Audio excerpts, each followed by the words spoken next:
distance, the thin line that separates your shadows from my soul. As these walls begin to fold, head lost in the silence, cold stars illuminate the secrets on your tongue and the poison in my lungs.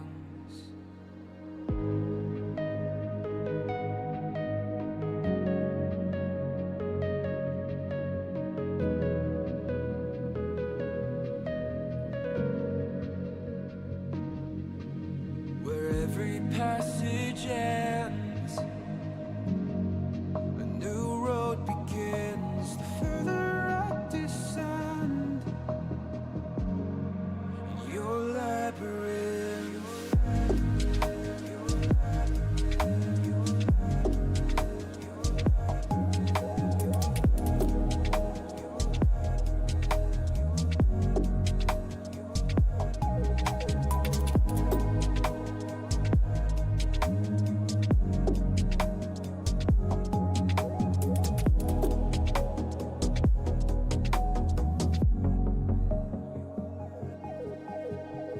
Blind eyes in the darkness, frail hands reaching out, sword echoes in the smoke as the doors behind me close.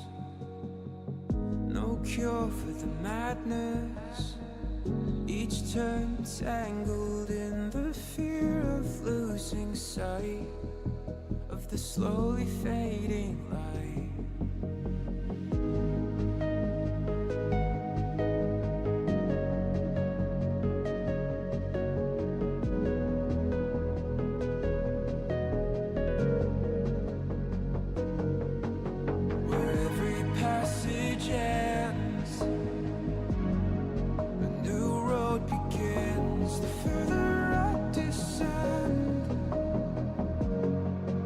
Your labyrinth.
Faint lights in the distance, the thin line that separates your shadows from my soul. As these walls begin to fold, head lost in the silence, cold stars illuminate the secrets on your tongue and the poison in my lungs.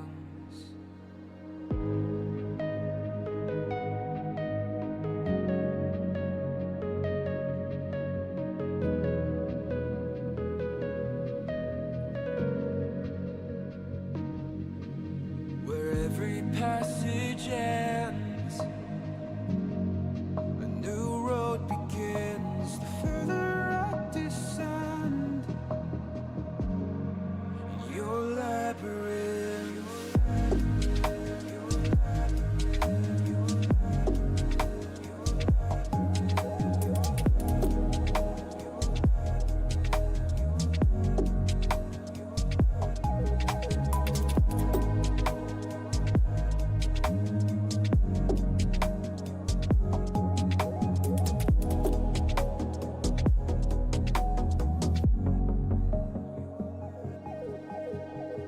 Blind eyes in the darkness, frail hands reaching out, sword echoes in the smoke as the doors behind me close.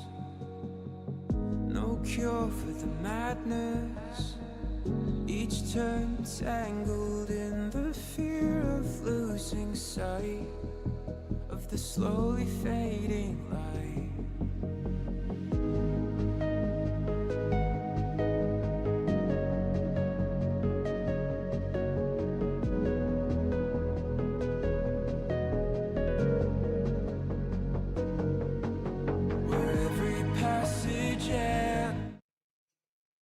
Welcome, everybody, back to the EON League. We have a fantastic quarterfinal match here. We have Untitle up against CBL. I am Erebos Cass. With me today is Jackson. Jackson, how are we doing today? Hello, I'm doing really well actually. It's my first time being back on a broadcast in probably a couple of months, but I'm looking forward to being back and seeing how this holds up. I'm seeing how these two teams perform. I'm very excited. I'm looking very forward to being back here and seeing how this happens. Being back on a caster's role. Last one I did was probably a good couple of months ago on the Vivid League, but I heard the Eon League's got some good matches, so I look forward to seeing how this plays out. Yeah, it's going to be really interesting to see exactly how these two teams match up. It is going to be a best of one, it's double elimination, quarterfinals here, and let's go ahead and take a look and see what map we're actually going to be playing on. Yes, let's.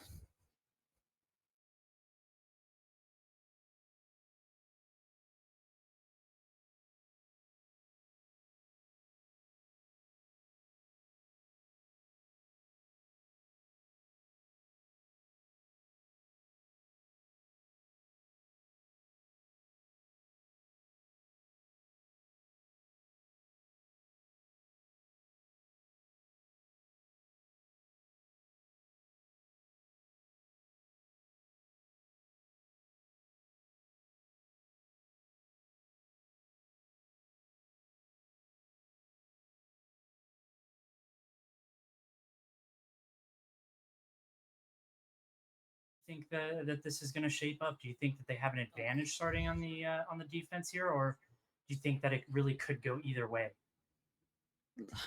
I don't want to be the sort of person that says it's gonna be a one-sided fight because I've seen games where a team, for example, I've seen games where, for example, the best teams have got knocked out from the lowest teams. Like let's think back to obviously our the main esports leagues.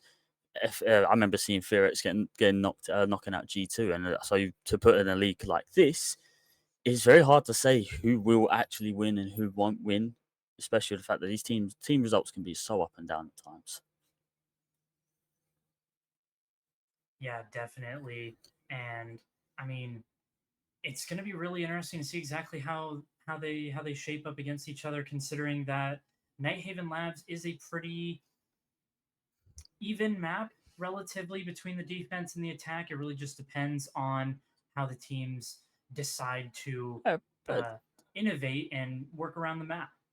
I mean, if like most people that watch this and most people that play Siege, when you're very competitive, you learn every advantage you can get to every map. Like, I've got to be honest, I take every advantage, but that doesn't mean that you can't have one team that's going to be more dominant on attack opposed to another team that could be a bit weaker on the defending side. But it's always good to see how this plays out and how the results are. Yeah, and it sounds like we have our map getting started. So hopefully we can get in and get some action, get some excitement building up because this is shaping up to be a good one. Yeah, I'm looking forward to this. Yeah, and as we go into the bans, what are you expecting on a map like Night Haven Labs? What bans can we expect to see on a map like this? If they're gonna take top floor, they're gonna start off on top floor. I'm expecting to see a Cade. Because a Cade you can easily knock out a lot of capability, but instead they're gonna knock out a bandit. The Maverick, I also shouldn't be surprised because you can create a lot of advantages when peeking in, and it's hard to see through the hole from the defending side, which means you can just pick one off without being surprised and then move to a different position. And as you can see, both utility denial operators, Bandit and Kaid, have been knocked out, so that wall on top floor will easily get opened up. Yeah, but no Maverick, no Ace. The Maverick not going to be that big of a deal considering that the Kaid and the Bandit are both gone, but the Ace being gone as well is going to be a little bit interesting. It's not Uh, as important to have the Ace on certain bomb sites, but definitely going to have a pretty big impact in this game. It's not, but I'm glad that I see something that they have actually brought out. They brought out the thermite, which keeps a good sort of a bigger opening. Can also flip both ways, but however, they have found a way. Untitled have found a way to switch this out by bringing in the mute. So it's kind of a catch-22 situation. You either position yourself properly because that mute jammer doesn't always cover that whole wall, and that wall can get opened up, or you place that mute jam properly and you can guarantee that wall will stay closed for as long as they don't for as long as that mute jammer doesn't get knocked out. Obviously, they've taken away the Maverick, so they can't just create a hole to knock out that mute jammer. Yeah, and it looks like they're going for the mirror window setup here. So any C4s come through, going to be a lot easier, going to make it a lot more difficult for Thermite to actually get this opened up. But if Thermite can get down on the rappel, doesn't have any C4 flying out, blowing him up, then should be able to get this wall open, regardless of the mute jammer actually being there. I think that I like that see from CBO is they brought a lot of rotation denial. So, for example, they brought the gridlock, which can obviously throw out them trap strings. They've also brought the nomad, which can obviously put out them air jabs. They are not only a way to waste the defending roaming time, but it's also a noise. It's also a sound cue. You can use the sound to pick off, to know where they're coming from, to know that even if they rotate off of there is someone in that region of the map. As we can see, the gridlocks now made their first entry, which was very rapid. Yeah, just getting the space, trying to get that map control, as it looks like this is kind of a turtle setup. All of these defenders are pretty much just on site, waiting for the attackers to come push them off the angles, make them uncomfortable, but, I mean, it's giving so much map control and space to these attackers to try and do whatever they want.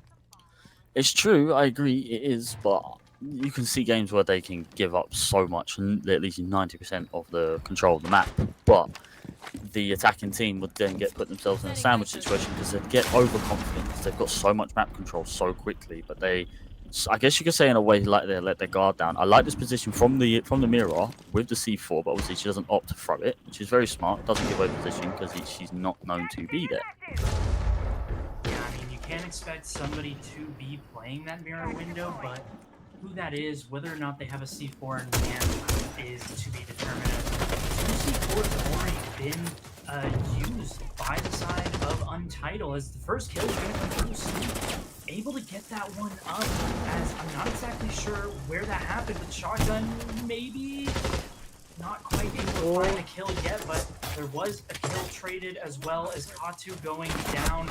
Going to be interesting to see if they can get picked up, but no, Verchel able to take down Falco, so this is a massive lead here for this defense going into the final minute.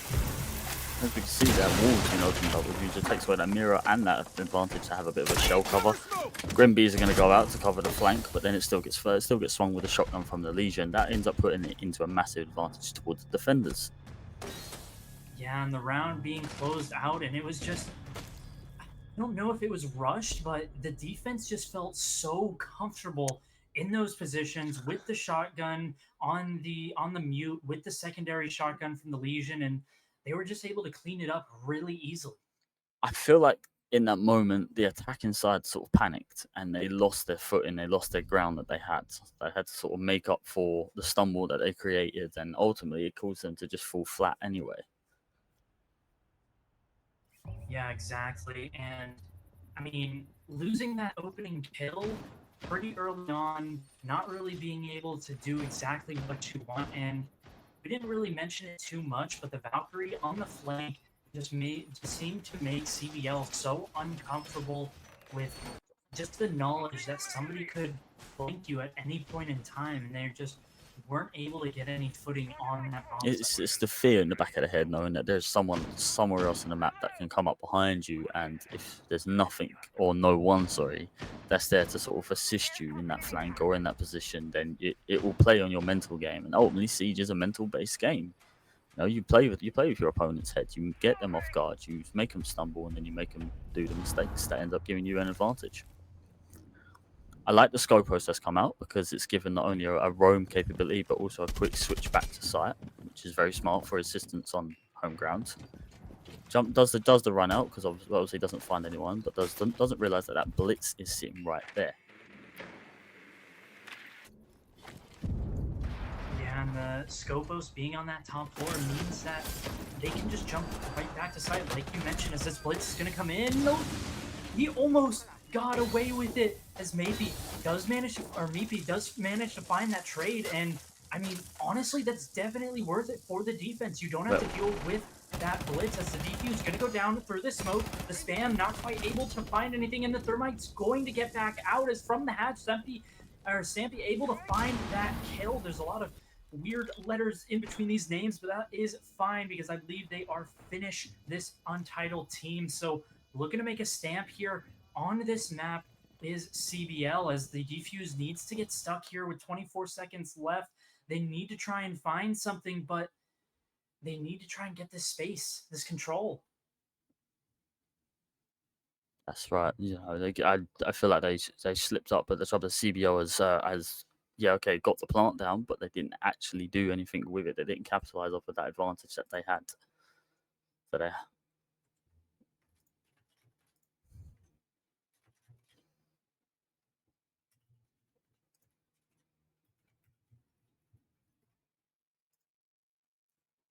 Yeah, and it looks like CBL ended up taking that round on the attack, that push to get that bomb, that diffuser down so early next to the bomb meant that they could just hold out, play the clock, and it was up to Untitled to try and stop it from happening, stop them from I, taking that round, hold those angles, and make sure that they could try and fight back, but it just didn't end up happening. I want to point something out that I quite like that I've seen come from CBL. They brought the Deimos. They brought the Deimos because they knew there was a couple of people playing on that warehouse hatch. So I like that, but the trouble is with that is that works both ways. Now, you know, you can track your defender, but the defender can also track you back. So that's still something that they have got to pay attention to quite lightly when it comes to using his ability, his utility, his capability of what he can do. Yeah, okay, that revolver can pack a whack, but at the end of the day, if you don't land them shots, that whack ain't gonna count. Yeah, and we see a little bit of a switch up here. We're going to have the Aruni being brought along this time around. It's going to be interesting to see exactly how they utilize that as the attackers bringing along the Aurora as well as the Blackbeard. So maybe another kind of set piece play that they pulled last time. They're going to try and deny the doors, make sure that they can get that plant down without any worry about those doors, about any kind of crossfire hitting them. But it looks like they might be going for this first floor down the hatch kind of play, just from their early positioning here. Yeah, they look like they're gonna try and drop hatch and do a hard stuck plant.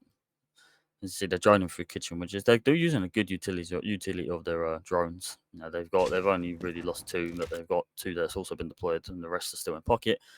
And they're droning around the map, which is quite nice. It looks like they're going to go down the back of the site through past down back of warehouse. You can see there's mute knows that there's someone on that window, so he's sitting there. He's trying to hold position. Is he aware that there's 2 of them there though? That's what I'm wondering. Yeah, not quite able to find anything yet as we see a bunch of Aurora doors down. So definitely utilizing the utility as Meepy able to find the first kill, and that's onto the Aurora. So all those doors that are down are going to be the only ones for this round. As through the floorboards, not quite able to find the pick. No. Oh, so close. The Legion onto the Blackbeard, not quite able to find it, but Rexy able to find the kill, and this is going fantastically for Untitled as a little bit of damage being dealt there onto Kagu, and Kagu goes down. That's a triple kill for Meepy in this round, and it's just going to be one left for the side of CBL, and it's an absolute disaster. This set piece not working out as intended. As Sleek able to pick up 1, but there's a player all the way outside and through the hatch, not able to win the gunfight. And I mean, Jackson, it just kind of feels like whenever Untitled can feel comfortable on site with their power positions, there's nothing that CBL can really do to root them out of it. No, I've got to be honest. That just collapsed very rapidly, and Untitled just ran away with that round. Like the moment bodies started dropping on the side of CBL, that was it. That was them done. They knew the best they can do is just try and collect a couple of kills, try and win a couple of gunfights. But ultimately, as you can see, he got 1, and then the rest just started to fall apart. Yeah, and it's going to be a little bit interesting how they choose to bounce back as Untitled with quite a good couple of rounds, and it really was just that pocket strat, that rush onto the site, quick plant to get it down, that really caught Untitled off guard and got CBL their only round. But Camera feed up and running. Still early days in this map, going back up to this top floor, second part of the rotation, second half of this first half, and we have yet to see exactly how this is going to shape out. Is this going to feel more attacker-sided or more defender-sided? Is CBL just more of a defensive team rather than an attacking team? Because it seems like Untitled definitely has some key strategies to try and hold on to this top floor as the door or the wall completely getting broken out. It's going to be interesting to see exactly what kind of game plan they're going for here. Oh, I like that. That's smart. That's smart. That is smart. That is smart. I like that. Yeah, I mean, And they have plenty of time to get back out and Yeah. reinforce it. And they manage to get the first kill as well. Sampy jumps out the window on the Valk and able to find that kill. This wall is going to be so hard to get opened, as well as the fact that, I mean, they really don't have anything to open it in the first place because it looks like they're going for another kind of rush.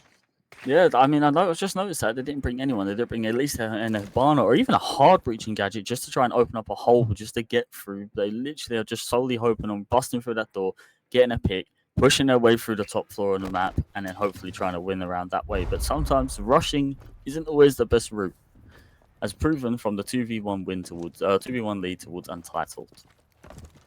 Yeah, Sleek does have the hard breach charges on the Grim, but gonna have to utilize quite a bit of utility to actually get that through. As Blitz gonna jump in through the window. Sampy takes down another. That's gonna be a twin. So any possibility of getting any more of those gadgets is gonna be a little bit more difficult. And no, the Blitz goes down after getting 1 kill. Verchai able to pick up 2 kills on that. It's all gonna be left up to the Blackbeard. Zalesion running across, able to find the kill, but Meepy cleans it up as Untitled is just running all over CBL.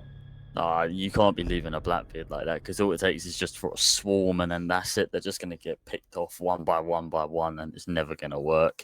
But you can swarm a Blackbeard, but he's only got so many rounds in that mag before he has to then replace it. Yeah, exactly. Not a great round there out of CBL. I really like these strats coming out of Untitled, and they're not really afraid to take those opening gunfights. And once they do, they back off. They sit in those power positions and they just wait for CBL to make a mistake because they have made mistake after mistake, and Untitled is just winning their gunfights. I've seen a fair few things that CBL have done that I would admit I look at and think that could have been done a bit different, that could have been played a bit different. The sole thing is the rushing. The rushing doesn't always work out unless you've got it coordinated very well. I feel like CBL's team, they're in little teams on the map, but the whole of Untitled would just clump together in one pocket of the map where you guys are all separated around them, and it doesn't always work because it's just, okay, we'll pick you off, and you off, and then that's it, you're done. And that's what causes you to lose the round. I'd like to see CBL have a little bit more of a club together attack on this round, because if not, they are going to be in even more of a hole than they're in already. And no Ram being brought on board for this first floor bomb site, a little bit interesting. They do have the switch, they have the double shields yet again, as it feels like they're just a little bit afraid to take some of these gunfights that they're just not winning. I mean, I have noticed that they have brought out, again, a double shield strat, shall we say. They've brought the Blackbeard, which is nothing new there. The Blackbeard was the last operator to survive in the last round, but they brought the Blitz. The Blitz did make a big impact, so I can understand why they brought them back. But as you said, no Ram. And they've got the Buck, but the Buck can only do so much. The Ram could open up a lot more. It's going to still cause them a bit of a hassle, and if they get upstairs to manage to open up the floor, they're going to have an even bigger problem to try and hold an angle, because this Untitled team is not giving up very easily. Yeah, holding on to that top floor, under 2 minutes left. If these shields go in, I mean, I can't imagine that it'll go well because they don't have that top control. Trying to get this bottom control as Rexy not quite able to find the kill, but Sampy ends up finding one, and that's on Coulda. So that's going to be top 4. Extremely difficult to actually get any kind of that verticality if they can even push these players off of it. I mean, CBL need to play a bit more aggressive. They should really, if you want to play and catch Untitled off guard, bring the Sens, bring the Ying. You have all these other operators that are capable to catch these defending players off guard. But as you can see, it's now a 4v4, so they've evened out the man count, but Sleek is still low on health. 1 round and he is down and he is out. And Colo goes down, but Kagu able to find the trade, however, but the Blitz goes down as well. Flurry of kills coming through into the 3v1, and Untitled just aren't giving anything up, and Sleek on such low HP, lucky not to have died to fall damage there, as definitely could have been if it was a couple meters higher, but it looks like Sleek just gonna hide away. CBL gonna take a unofficial tactical timeout. They're going to talk amongst themselves, try and figure out what's going on, what's going wrong, as a timeout also going to be called for CBL. So a bit of an extended one here.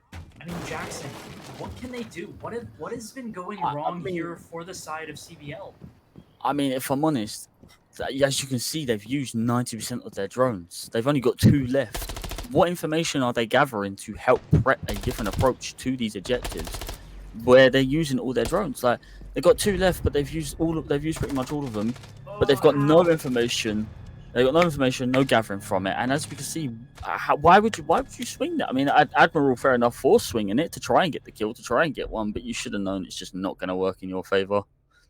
I mean, it really should have, though. You have the ping of where he is because he's outside of the building. That's not a gunfight that you should be losing. And I think it goes to show overall how this map has been playing out. Untitled have been so gung ho about all of these gunfights, and they've been able to win all of them. It's just Oh, not something that CBL has been able to do is win these gunfights. as you see, Sampi's really trying to rile up CBL's team. They said so we're scrimming, so you can see he means business here. But I mean, it's just such a dominant performance from Untitled. You know, okay, when you win one round, yeah, that's fine, that's great, you've made it one even. But when you're then losing the next 3 in a row, that's when, yeah, okay, I agree, timeout needs to come out. You need to rethink a lot. I'm looking forward to seeing what CBL can do from this point forward. It should be intriguing. I'm hoping that they can at least put up a bit more of a fight. Yeah, and I mean, the game's not over for CBL. If they can manage to win one more round, then they can go into their defensive side where maybe they're a little bit more comfortable with some wiggle room, where it's not just win or lose one round and you're up against match point. So absolutely crucial round here for CBL, and I really like the timeout call.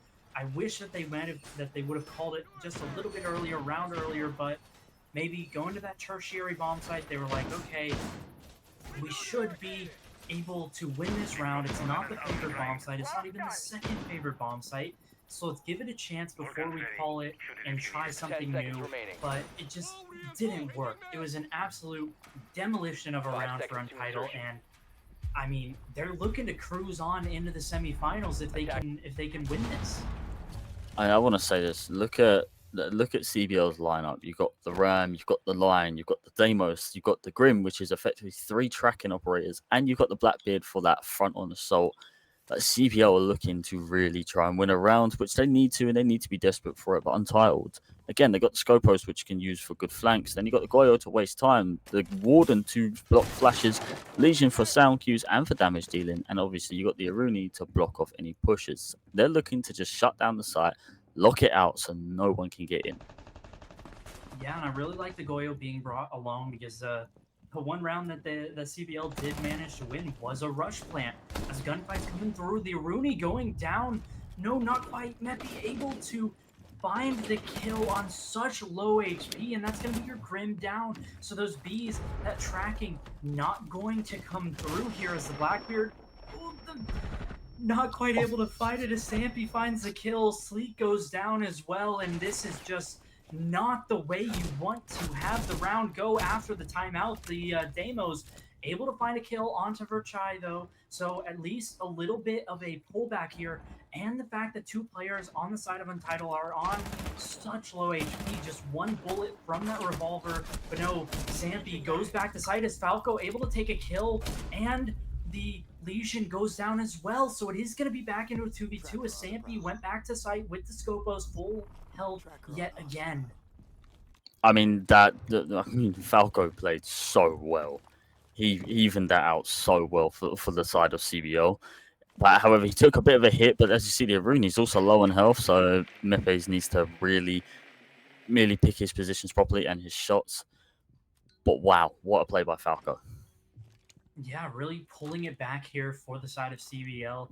Like you mentioned, absolutely crucial for them to try and get this round. Go 4-2 on the half. It's not the best, but it's definitely feasible to still win this, as both these players over here on the stairwells as different stairwells, so not playing together, but CBL is playing together here, connected, ready to try and trade each other out. Gonna have the tracker come down. I'm not quite sure if they're going to be able to find this wall bang. But no, the floor bang comes through, but not able to connect as a Goyo canister has been popped. No, this name? No! Nade. No! Falco, how? Sampy, how do you sit there and it's just going to be the low HP of Rooney? All that's left to try and save this round for Untitled. An absolute masterclass here from the Deimos.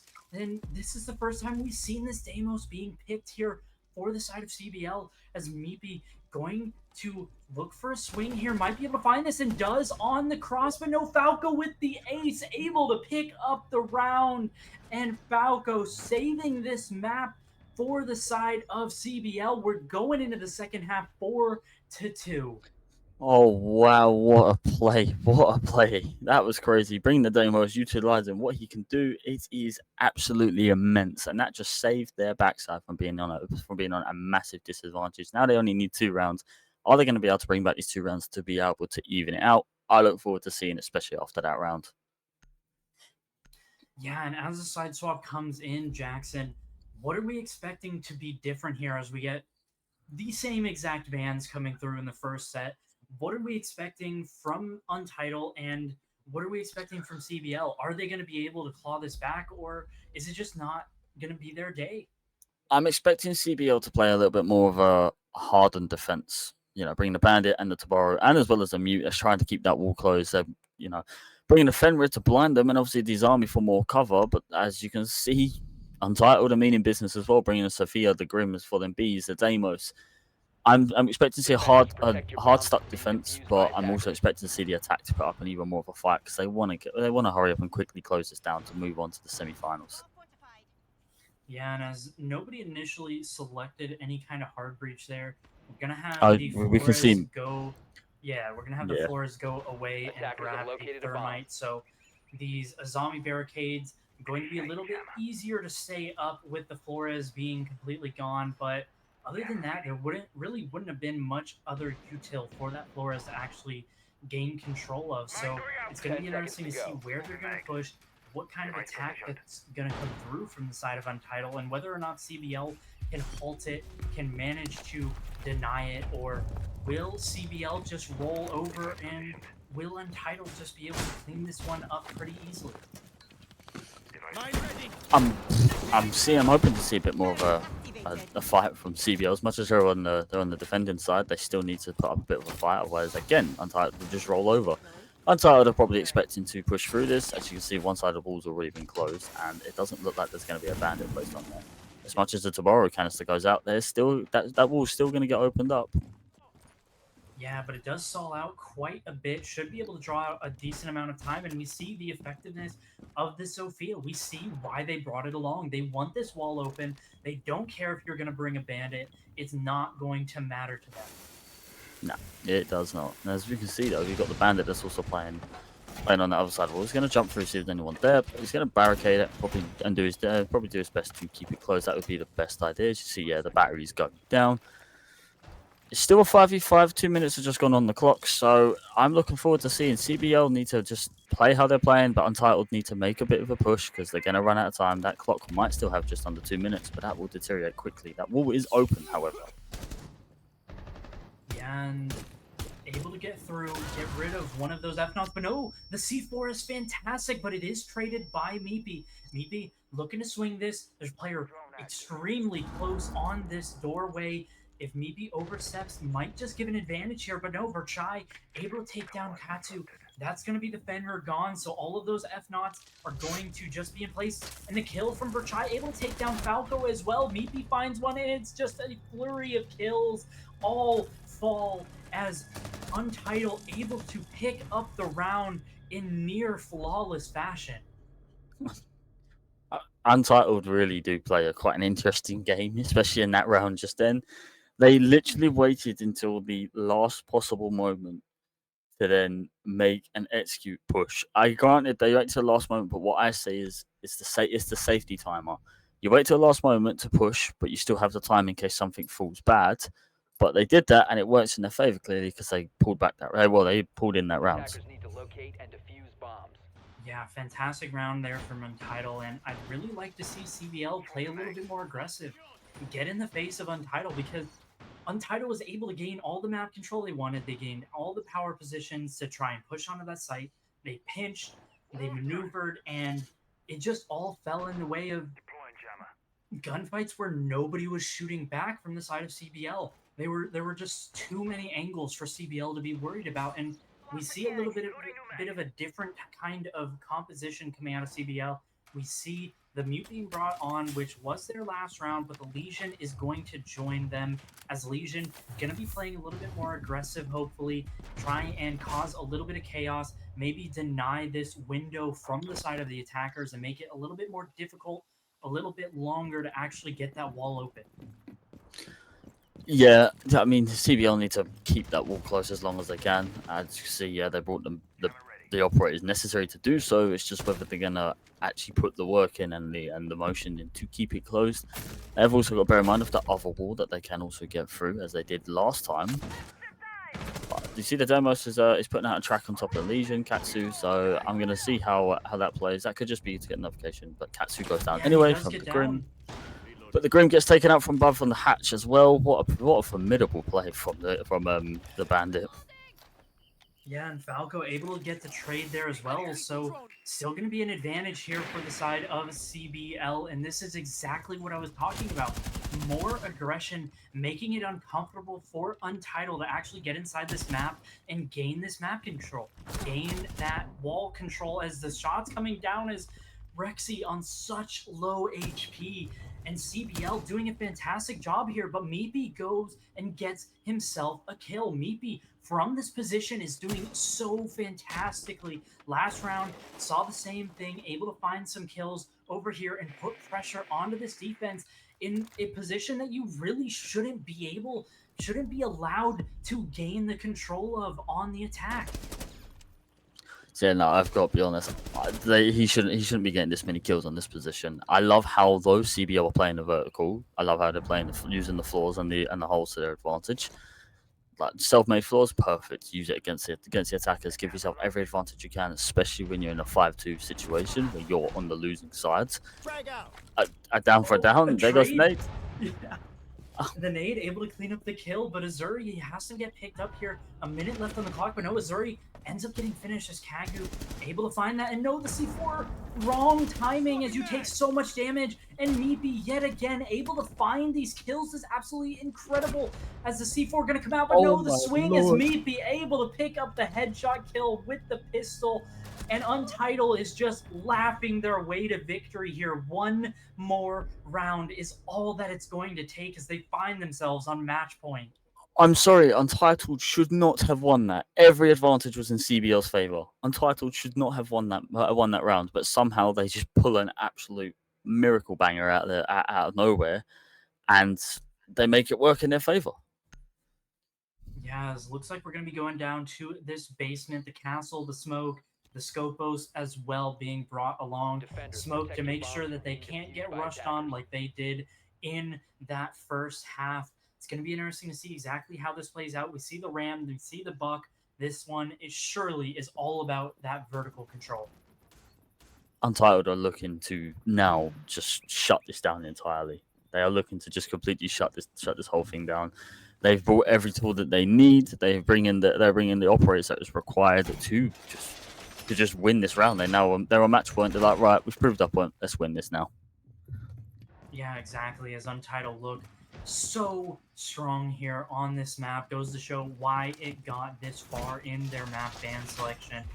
As Zombie is just going to reinforce these walls, maybe a little bit late, but shouldn't end up paying any kind of price for that one, as does manage to get that off, as looks like a Zombie might be going aggressive here. It still has that hatch to drop down if they so choose, but this verticality, if they can't manage to hold on to it from CBL, then I mean, I can't see them having an inch in this round, because there is so much vertical control that is possible to be gained here for Untitled. I mean, they've brought every operator necessary. They brought obviously the Thatcher and the Thermite to open up the walls. You know, they brought the Ash for them dropping quick frags. They brought the Buck in to open up the floor. They're looking to absolutely diminish this entire team's capability of winning.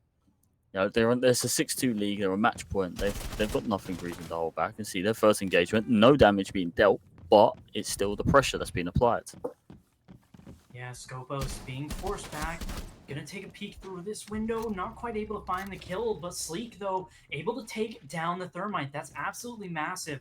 I'm not exactly sure if if those walls down in the basement managed to get opened up, as Falco has a lot to worry about here as the Bucks starting to make a mess of the floor. A little bit of damage going down, but Falco able to escape with his life, so not going to be in any danger anymore. Just going to try and delay a little bit longer as Ash going to make their way down as this hatch opened up.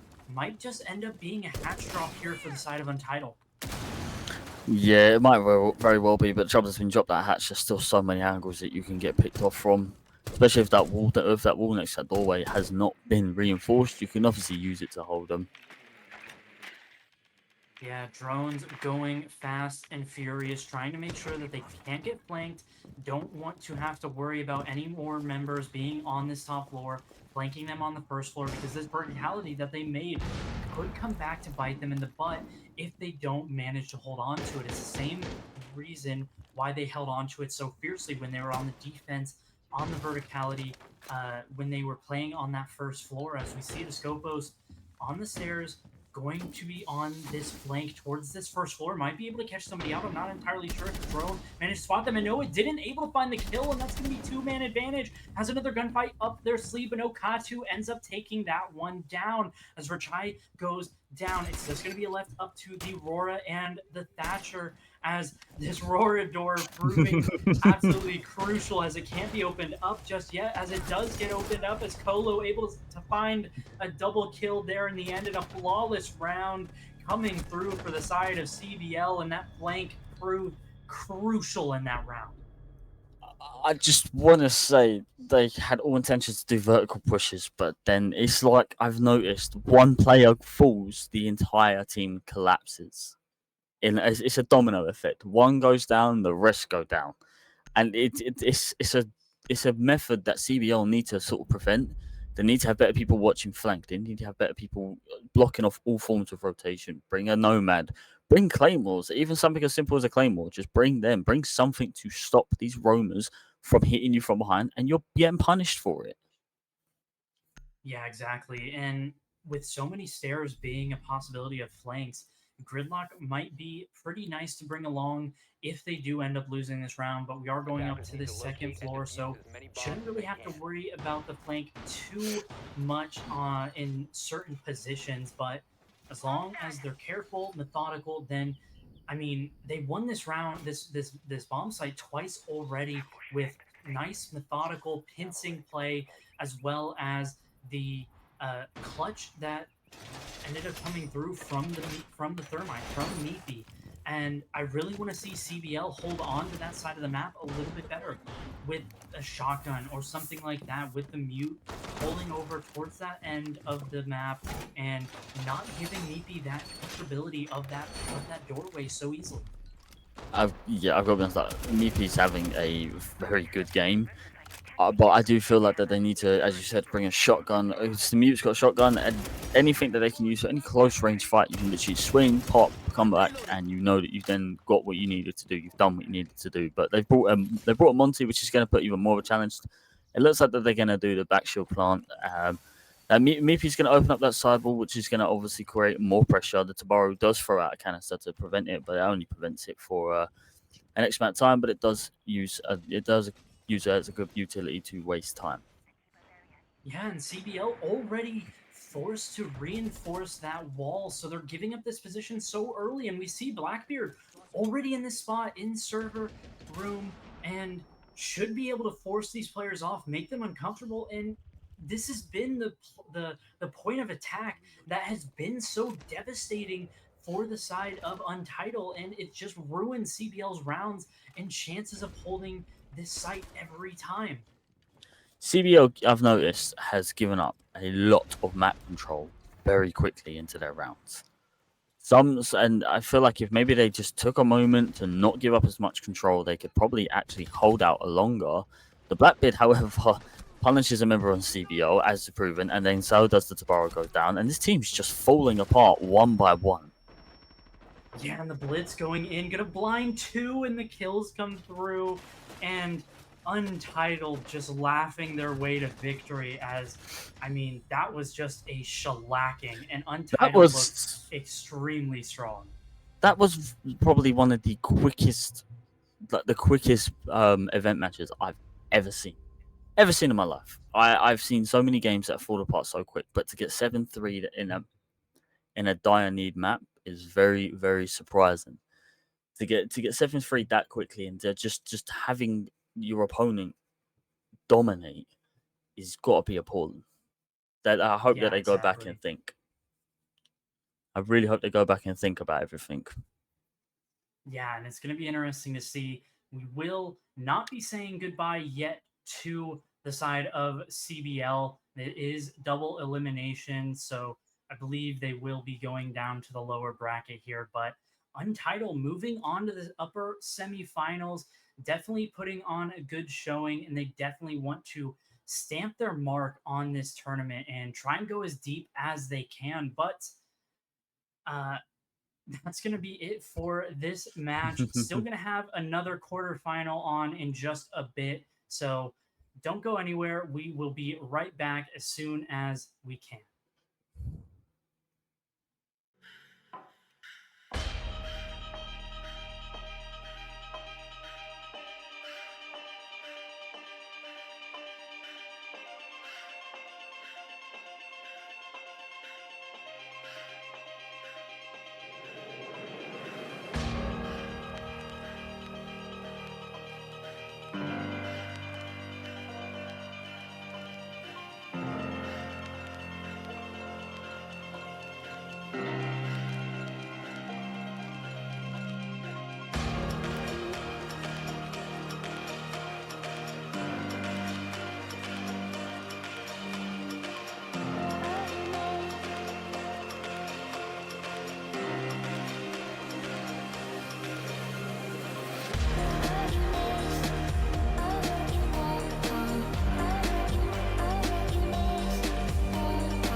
your shadows from my soul as these walls begin to fold. Head lost in the silence, cold stars illuminate the secrets on your tongue and the poison in my lungs.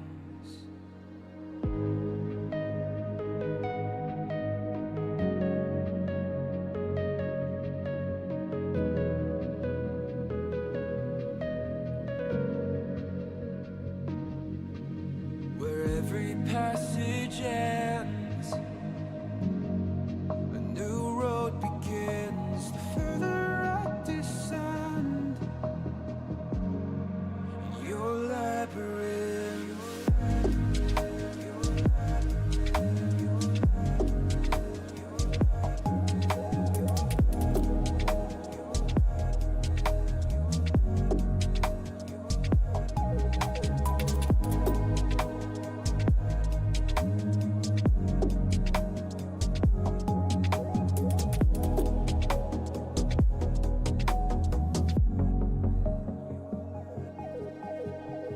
Blind eyes in the darkness, frail hands reaching out, sword echoes in the smoke as the doors behind me close. No cure for the madness, each turn tangled in the fear of losing sight of the slowly fading light.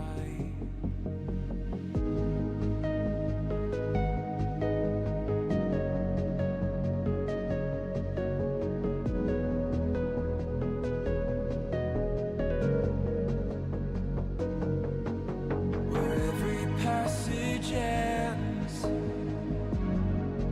new road begins. The further I descend, your labyrinth.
your shadows from my soul as these walls begin to fall. Head lost in the silence, cold stars illuminate the secrets on your tongue and the poison in my lungs.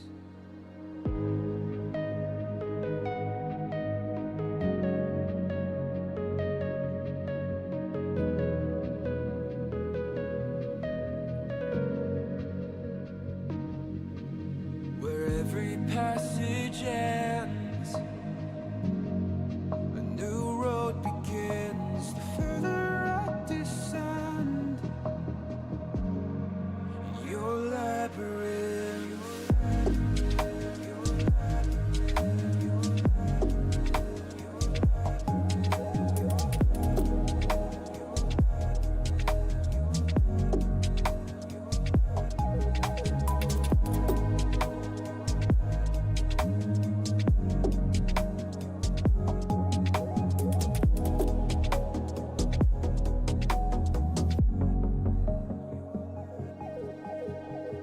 Blind eyes in the darkness, frail hands reaching out, sword echoes in the smoke as the doors behind me close. No cure for the madness, each turn tangled in the fear of losing sight of the slowly fading light.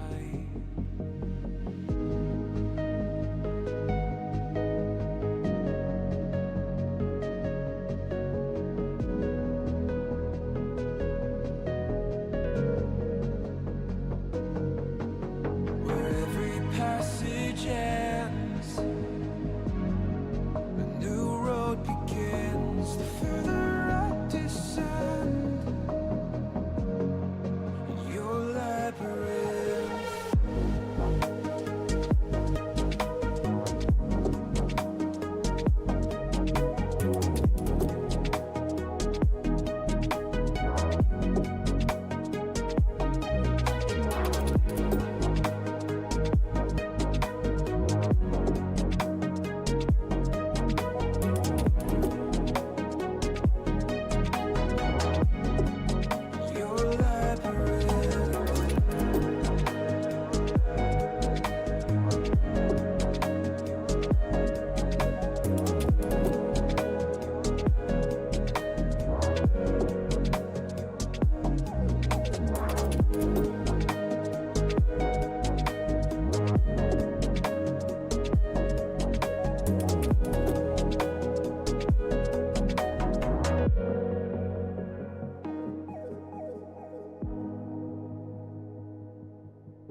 Welcome back, everybody. We have our match coming up. We have Divoli versus, I believe it is, yep, RPT is back, is the team name. And I'm Erebos Cass here with Jackson. Jackson, how are you doing? I'm doing good. I'm doing good. I'm very excited to see what this match now plays and holds, given the surprises that we have had and quite a fairly strong play. I'm looking forward to seeing how our this match goes. Yeah, exactly. And let's take a look at our map bands here.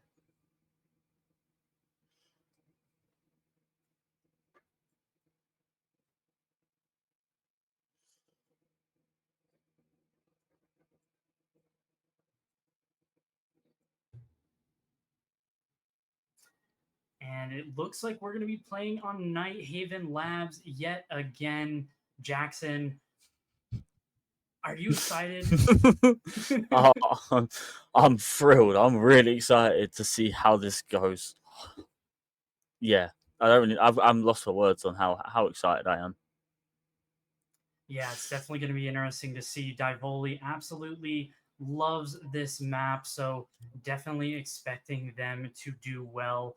But for RPT is back, I don't believe I've ever seen them play, so it's going to be interesting to see exactly how they do perform on this map. But yeah, I mean, in terms of what's going on this map, should be pretty straightforward between these two teams. Definitely expecting Divoli to be strong. They are starting on the attack. So, yeah, I mean, in terms of the operator bans, what are we expecting? Is it going to be more like last match, or are we going to be expecting something maybe a little bit different, maybe something a little bit more fresh, unique, or Um, something that these two teams have any kind of pocket picks for? I- I'm hoping to see a less of a one-sided match. Really, I don't want. I don't. I know they're different teams, but I don't want the last match to repeat itself in this match. I'm hoping for a bit more of a fight between both the teams. I'm hoping for a few more engagements and gunfights to at least go out there, not just waiting until the timer basically goes. Now you've got to do it. I'm hoping these teams are a bit more confident in their fights. And unfortunately, it's the Kaid and Ace banned yet again. Earlier match, banned on the first set both times by both teams. This time around is going to follow suit. Both of these teams don't want to deal with either of those operators. I mean, I can't say I'm surprised. You know, a bandit only goes one place. A Kaid, well, you see, the bandit goes out as well. So now there's very few operators that can use to deny any form of breaching. So I'm excited to see how this round plays up. The Tabaro is obviously going to come out. Mirror as well. I'd like to see a mute. I would be confused if they didn't bring a mute. I know they got the Tabaro, but there's the mute as it is. So they can try their best to now keep that wall closed. Yeah, it looks like Blitz going to be hovered here at least so far. So maybe something a little bit fast once they gain map control. But I don't see it being just a full rush because there is a lot of map to actually go through to get to this site if you want to actually rush. So it's going to be interesting to see exactly what happens. We do have the Azami up. We have the mute. So this garage hold on the rafters should be pretty strong for this Azami. Going to see those holes being opened up, make it a little bit more difficult to push this mute back. Going to be easier for the defense to have control of that window without actually having to risk their lives by going downstairs and trying to hold it from that. I mean, they've got a fair bit of the wall open up where obviously play angles. His army's put up some barriers to create some angles. I'm just I'm hoping to see I'm at least hoping to see a one-to-one sort of trade in with gunfights. The Buck does enter in and he's already in down by warehouse, so he's gonna probably he's gonna rip open the floor from below to give him some angles. Oh, I was wrong.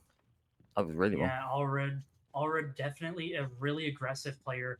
Divoli use their drones well and gain the map control effectively here as the Buck underneath just trying to rip open the flooring just beneath that that wall, just so that they have a surefire way of trying to open it up. Challenge up from underneath is already taking a little bit of damage, dealing a little bit of damage back onto, or rather, I'm not exactly sure how the Mira took damage. Oh, yes. Okay, the Mira is actually up here with the Tubarao. Just couldn't see her from that POV. As nice angle there onto that bulletproof just to get rid of that. And already with a kill onto the Mira. So that's going to be that C4 completely gone.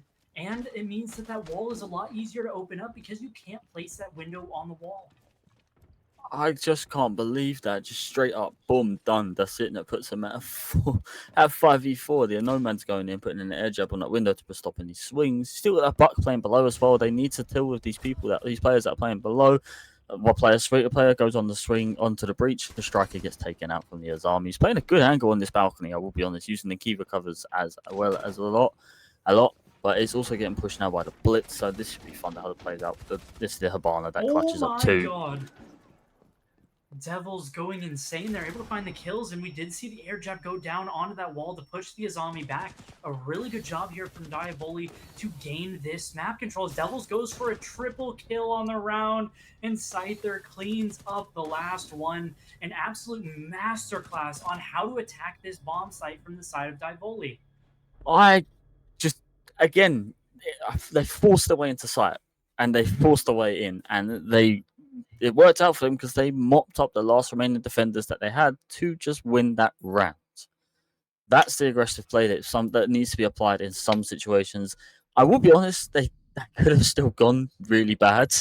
That still could have gone against them, but they managed to take the opportunity to have it go for them. And now we can see that now they've gone to the bottom floor. They're going to try and switch up this defending, bring them a Lucy. I like that because again, it will slow down them operators. It will slow down that blitz, and it will also cause to give them a sound cue to know where they're coming from, put them in key positions, preventing them from getting into just planting. They're trying to do everything they can. You see the Goyo cancer sitting on top of the boxes to try and prevent these aggressive pushes.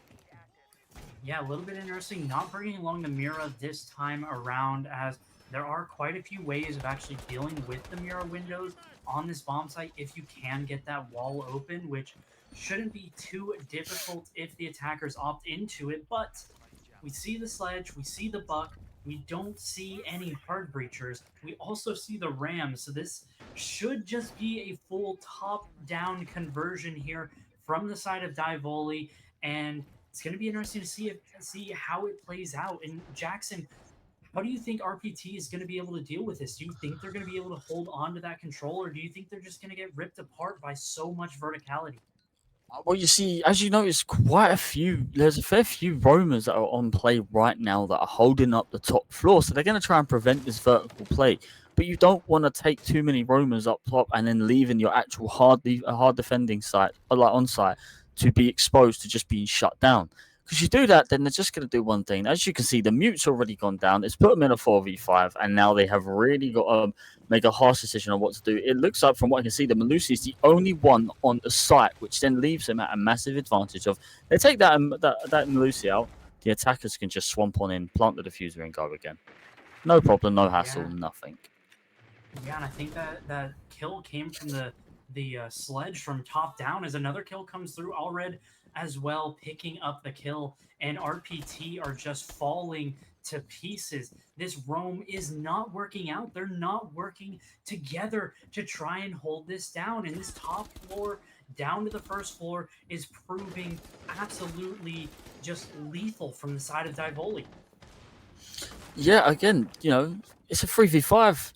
And there's still a minute and a half left on the clock, or just under a minute and a half. All right, now it's a 3v4, but the Divoli have still got advantage on this. RPT have really got to make decisions. You see the Valkyries now come back to site, and Malusi's playing on them stairs, but they're still in a really tough spot. There's still a player down, and so many angles are being opened up. So many players are being put there. RPT are in a really tight spot at the moment.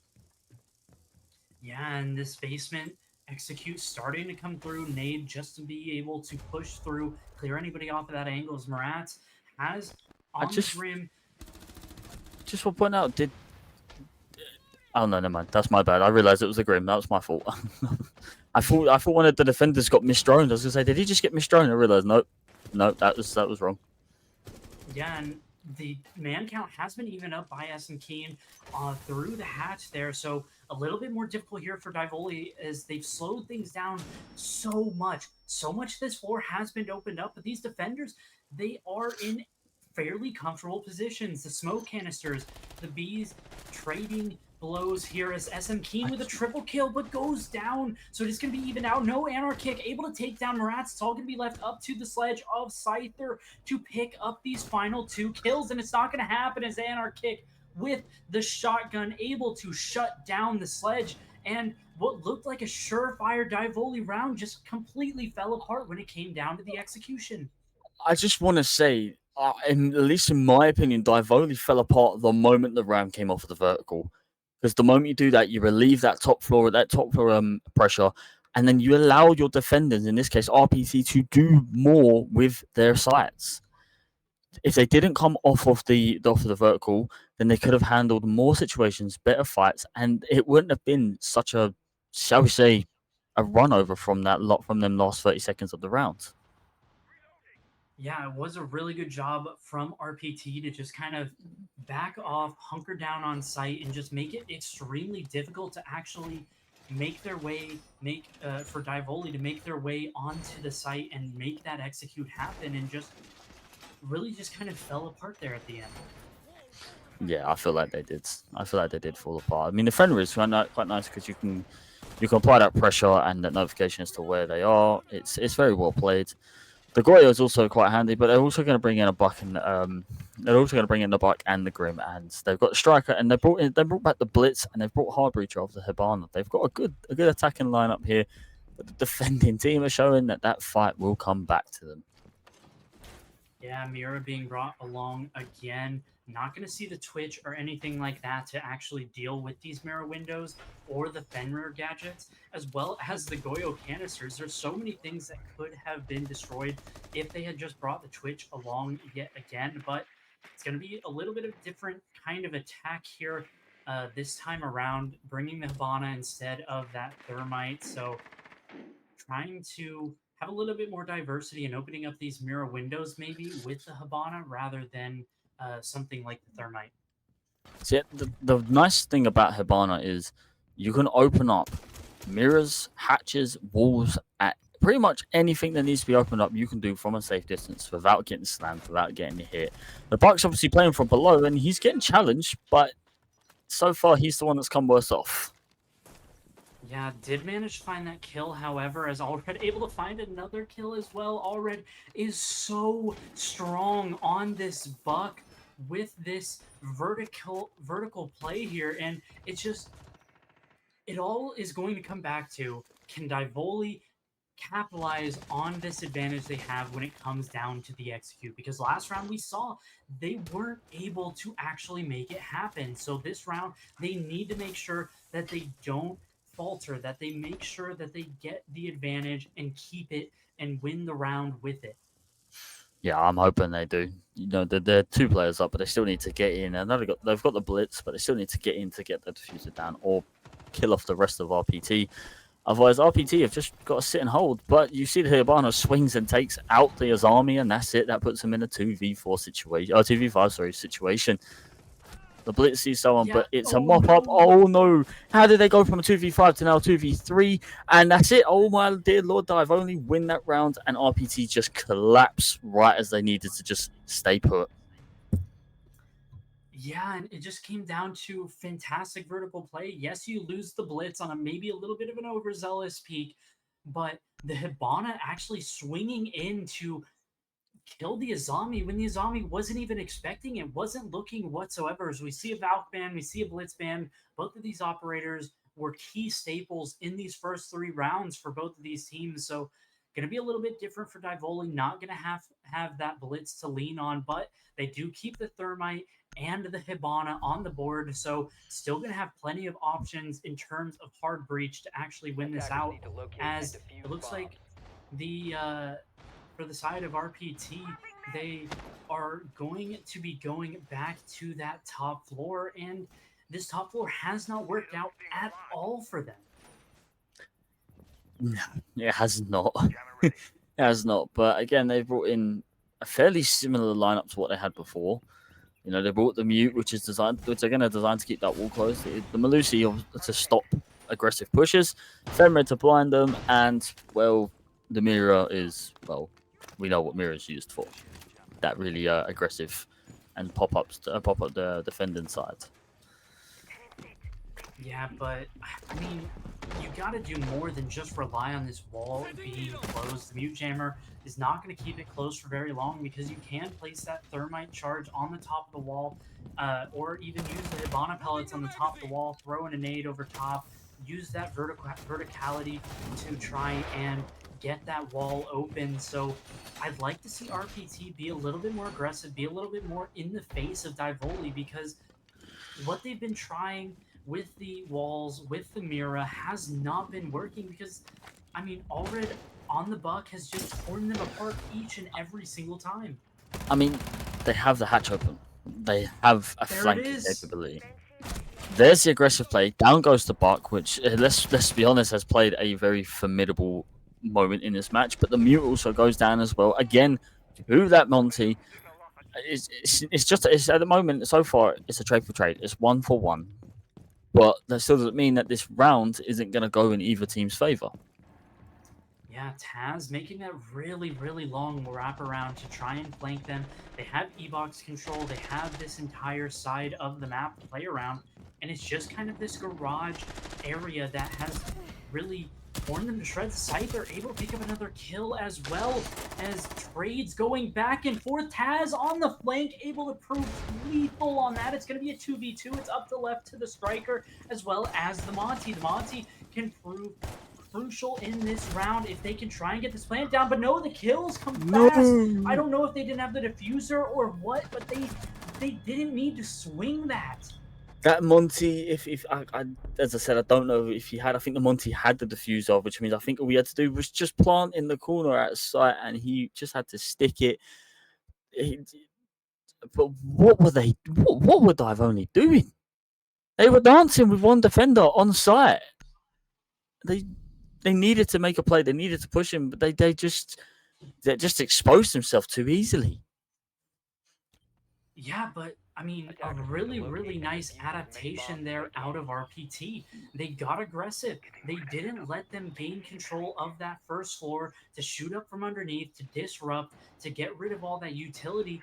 And it ended up paying dividends, especially because of the chaos that it caused, allowed for that late flank from Taz to clean up the round. And I mean, we're going back down to this basement where Divoli looked strong at first, but couldn't crack the site with the execute.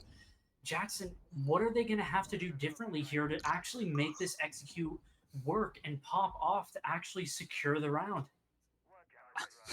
It's so hard to say at times because it feels like whatever Divoli do, RPT can have an answer to, but at the same time, it feels like whatever RPT slip up on, Divoli will punish them for it at the same account. So they need to play a bit more coordinated, shall we say. Yes, okay, in that final round, the attacking team had the capability to isolate the gunfights, but I feel like they're currently a bit everywhere. Like, for example, Divoli's players are all around the map. Yeah, okay, it's best to go in different sites, but you need to play relatively close to each other to actually, if one slips up, someone can refrag and even it out. You know, the defending team can have to play relatively close because you need to be able to hold them sites.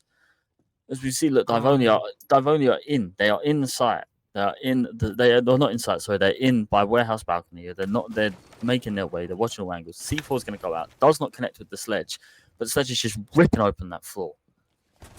Yeah, and I think we got a peek towards the site. I don't believe that RPT reinforced the walls on the outside there for the basement.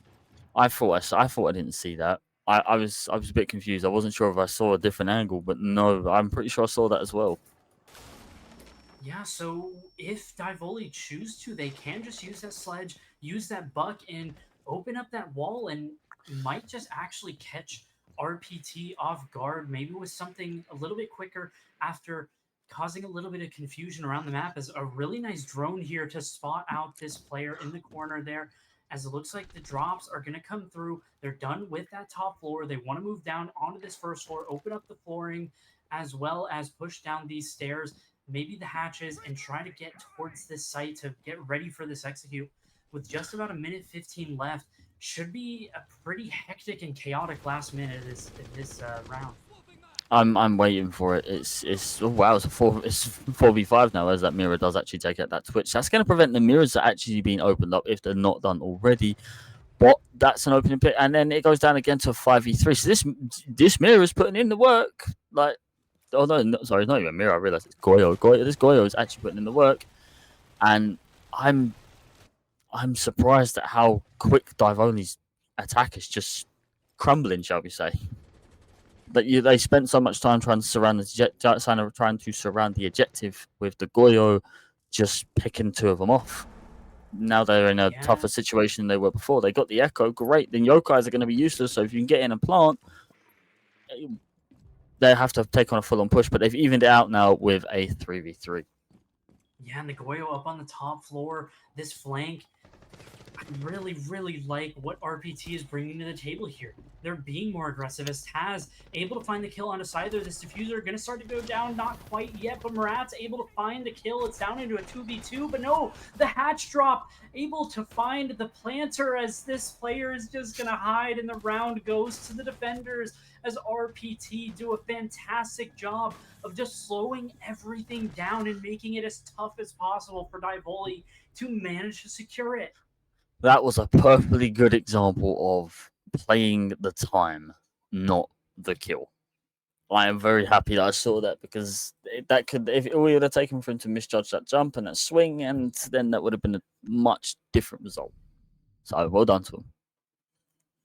Yeah, exactly. And RPT gaining the lead for the first time of this map, and Divoli really need to try to bounce back here, make this a 3-3 half, because being down 4-2 is definitely not what you want out of your attack when this is your map pick.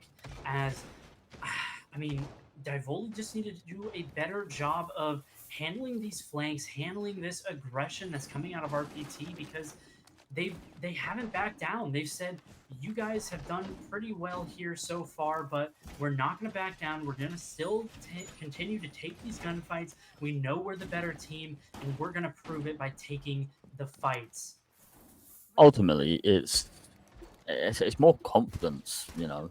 If you're going to take gunfights like that direct, you need to be a bit more confident in your approaches to your fights. Like Divoli are, yeah, okay, they've got the Twitch with obviously the five kills and obviously the 4 kills, but it's putting yourself in a situation where it's like, right, I gotta take this fight, but I need to know what can happen after that. So far, these teams are going solely based off of aggressive pushes and then slowing down when they know they need to, which is smart. Sabaro's obviously thrown out to now to keep that wall closed. The Thermite will open it up, however.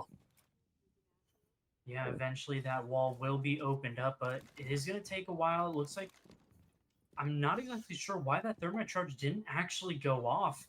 I'm a little bit confused as to what happened, but looks like another charge going to go down onto that wall. Canister. Going to try... Yeah, the canister disappeared, Yeah. maybe, but I mean, I'm not exactly sure. It looked like there was a little bit of time for it to actually go through as... Oh, no. Oh, the mirror window goes down. Yeah, but as you can see, they didn't get any chance to actually utilize off of the mirror window because the Dokubi was already there and smashed through the window. Now that window is technically not able to be used unless they smash it, which it looks like they have. Yes, now they have smashed it. Now they got to be careful with them long angles, because if you get the right player that can play the right angle, especially at Tabaro with that DMR, it packs a whack. He can play all the way from them stairs on the end of the warehouse. Yeah, and it doesn't even matter that mirror window got smacked. It managed to grab the thermite charge, because whenever you place a mirror on the hard breach wall, it kills the charge. As a trade going to come through here. 1 minute, 20 seconds left.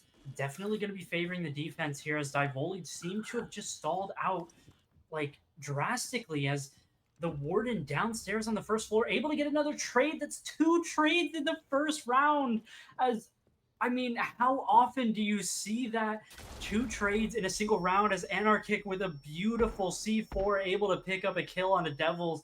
And this round has just gone not the way that Divoli would have wanted. That's very scary. RPT just locking them out, knocking them out, and now putting them into. It's now an even map with now even man count with a 2v2. Now a 1v2. Divoli are just looking like a very slim chance of winning this, and they do not, as the defenders win that round. Yeah, and a 4-2 half going into the defense will be Divoli as the sides will swap. And RPT with their aggression, with their uh, smart gunfights and flanks, just able to get the better of Divoli after a really good start from the side. I that they played aggressive on defending, on the defense, but I want to see how they're going to play when it comes to them attacking, because when you're defending, your job isn't solely to be aggressive.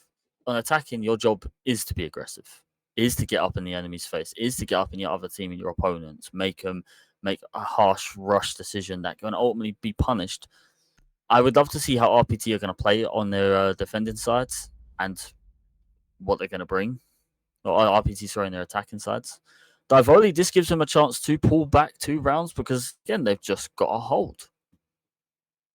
Yeah, and I'm a little bit curious about their bans. Banning away the Clash is a little bit interesting, as well as that Tubarao. So you'd have to imagine that they want to use verticality. They want to use things like the Twitch or the Thatcher to actually get these walls and hatches open. But they didn't You ban the see, Bandit. They didn't ban the Kaid. So a little bit interesting to see what their game plan is on the attack. And for the side of Divoli, they have these options. They still have the Mira, they still have the Bandit and the Kaid, so they now, have their choice of how to deny these walls, how to use these angles and things like this.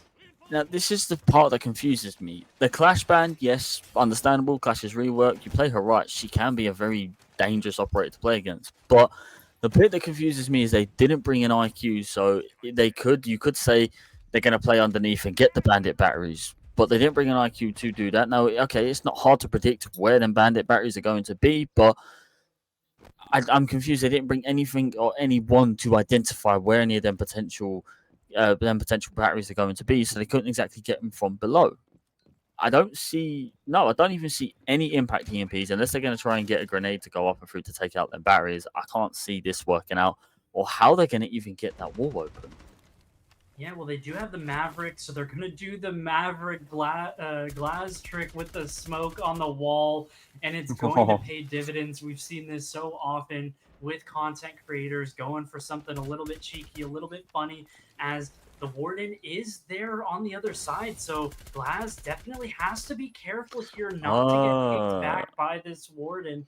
And yeah, I mean, the batteries on the wall, you can always just ping the wall from above and just use a buff I've, or a Zoe from I've, underneath, or even an Ash or something like that.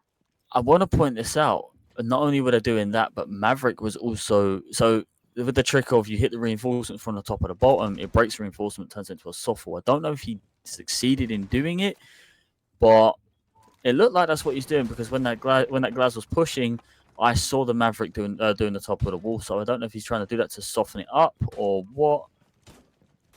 He could possibly be doing it just to hold an angle. Yeah, it looks like Angle's being held here, and I mean, I got a sneak peek at it, and it looked like the Maverick was actually trying to completely open and carve apart a piece of that wall. Yeah, because obviously, if you trick the top at the top of the reinforcement and the bottom, then the reinforcement just disintegrates and blows up. And it's completely off now. So he was doing it. That was his plan. That's very smart because it gives the Glads also an opportunity to play a bigger hole and a better angle to ultimately, but also use that bottom line torch to ultimately pick off the defender's feet. Yeah, a lot of angles here for this Maverick to actually look in towards the top of the rafters as Anarchic able to get another kill onto Scyther. So it's just going to be left up to this Warden and the Legion, and triple kill for Taz, and a flawless round coming through for the side of RPT. And I mean, it's just not going well. It completely I'm, caught Divoli off guard. I mean, I want to point one very big thing out. RPT were holding so many cross angles that Divoli didn't know where to look, didn't know how to approach it, or even how to fight back. Angles is your biggest friends in this game. Positioning is your second biggest friend in this game. If you can't win against the angles, if you've got a team that's playing so many different angles, then you need to switch up your position. Find a way to approach it differently because I hate to break it to you, RPT held them angles. I've only got punished for it. Yeah, and opting to go down to this basement is Divoli. They don't want to have to repeat that top floor site, and I mean, this is a bad time for Divoli. If they lose one more round, then they're gonna be up against that match point pressure. Looks like they're gonna be holding this top floor at least a little bit with the mute jammers propped up to try and help them secure and lock down this area and make it difficult for the side of RPT to really gain a foothold of this verticality. But if RPT recognize this, then maybe they can go for something a little bit more direct. But I mean, we see the Monty only, or the Monty and the, I believe that's the striker, having those hard breach charges. So going directly into sight, not going to be the game plan at least yet. No, it looks like they're gonna clear out the map first to eliminate any potential chance of being hit from like anywhere, being flanked on. It's quite a good smart move. The striker's a good sort of combination. As you can see, he brought the impact EMPs and the hard breaching gadgets, so he can, because providing he does it properly, he can open up any part of the wall just by knocking out the mute jammers. But he's going to put one on what looks like the balcony, the warehouse balcony wall. So I look forward to seeing how this can play. They got the Monty as well, of course, carrying diffuser. So he's pretty much going to be just stomping his way through to the site. And I think the idea of that striker is to try and keep his back covered. The Legion does drop through hatch back down to site. So I look forward to seeing what would happen. Again, it's boiling down to they're now getting to that minute and a half mark. The Adobe call goes out, so that will reveal all positions from all defenders just by noise. And a good angle being held by the Ash for anyone, hoping anyone runs down that corridor towards warehouse. Yeah, the Dokkaebi calling out, getting that second call on deck might come through here pretty soon to try and root out all of these roamers because Divoli definitely playing aggressive here. We see the Legion going up against the Monty as the Dokkaebi actually goes down. Another trade comes through as Scyther picking up a double kill and then dropping is the gridlock to try and chase any of these players. But in a 2v4, definitely favoring Divoli here as it looks like Taz going to drop the hatch. The Ash just right behind him there as Allred on the Mira, not quite able to find the kill here as Anarchic able to find Ariel, so that is going to even this out a little bit more, drop this into a 3v2 as Ash hasn't dropped the hat just yet as Taz going huge, finding that kill onto the Mira means that it's going to be a lot easier for them to actually try and get this diffuser Oh my down. god, no way. Able to find the kill on a Rats and makes this a 2v1. Surely they're not able to do that. No, what? Scyther able to find the 2 kills and win the round on the drone. They're not expecting this player to be here at all. Just when it looked like it was going to be an RPT round and they were going to go up, Divoli pulled something out of somewhere that no one expected and absolutely pulled that round back. They still got 2 rounds to equalize to reach a stable ground. But my God, I am proud. I'm very proud and very happy to see how that round played out. So nice to see that Divoli are not just giving up as easy as that. Yeah, and going back up to that top floor is Divoli. Basement going to be locked for 3 more rounds. They will need to at least try and secure max regulation to get to that bomb site again, as did not go at all the way that Divoli was hoping for last time around, but should be at least ready for any kind of little pocket strats, that cheese that RPT might be bringing on board for this round. I'm intrigued to see how RPT are going to actually adjust to that previous round, because they had that round in the bag and they just took they took too many isolated opportunities. If they would have probably hit him one by one, he couldn't have got all three of them. But well done to him. Well done to Divoli for pulling back the round. RPT are very intriguing and in their attacks, but again, they got to win one more round and they're going to match point. So this should be interesting. Yaz Marat's going to be over here, just lurking around over towards this blue area, trying to make sure that they can't push from there. I like that Ariel holding on to this E-box position. Going to make it extremely tough for the attackers to actually gain ground there, but last time around, they did a full push over from that garage side, didn't worry about that angle whatsoever, and just tore them apart. So going to be interesting to see where this attack comes from, as Devil's taking quite a bit of damage from this verticality. I mean, yeah, I see the Dokubi's come back into play, so they're going to use she's going to use our logic bombs to give more of an insight as to where they are, sound cues. But I really want to see Divoli put a bit more of a fight on this site, because I feel like before they just surrendered it too easily. I know they got overrun, but they could have maybe adjusted their plays and their fights a little bit differently. So the Legion's holding quite a nasty angle, because anyone that swings at if you provide your position properly, then they're going to lose that gunfight straight off the bat. You see the Guman's also on the window as he threw earlier on, but this should be interesting. C4 should go out if anyone jumps in. Yeah, it looks like they might be trying to get a C4 through that window. Looks like the jump in going to come through. C4 going to come out. Not quite able to connect. The nade coming through. It is a down from, I believe, the swing from the Legion there. So a fantastic pickup there as the C4 actually picks up two. Marat, an absolutely fantastic C4 there, as Devil's just going to be holding this angle. They don't know that Taz is actually down here, I believe, but not going to be able to get picked up here because the sound cues are going to be provide some angle, and they know the swing, it doesn't come through though because of the floor, the angles from beneath. Is it was a trade. Pick up 2 kills. It was a trade. So many trades coming through in this match between these two teams, as it's all going to be left up to ADM on the Twitch. Definitely a good operator beat to be in a 1vx with, but surely with the angles held, there is Scyther able to pick off the Twitch, and this round was fantastically played from the side of Divoli. That was absolutely crazy. That was mad. I cannot believe how that played out. It's just the pressure. This whole thing boils down to pressure. You pressure the team, they're going to just start panicking. And as you can see, Divoli have caught up rather well. They're only one round behind before tying it up, and then obviously next round in to then take the leads. I'm intrigued to see what these operator bands are going to bring. Mavericks, so they can probably prevent doing that Mav trick again.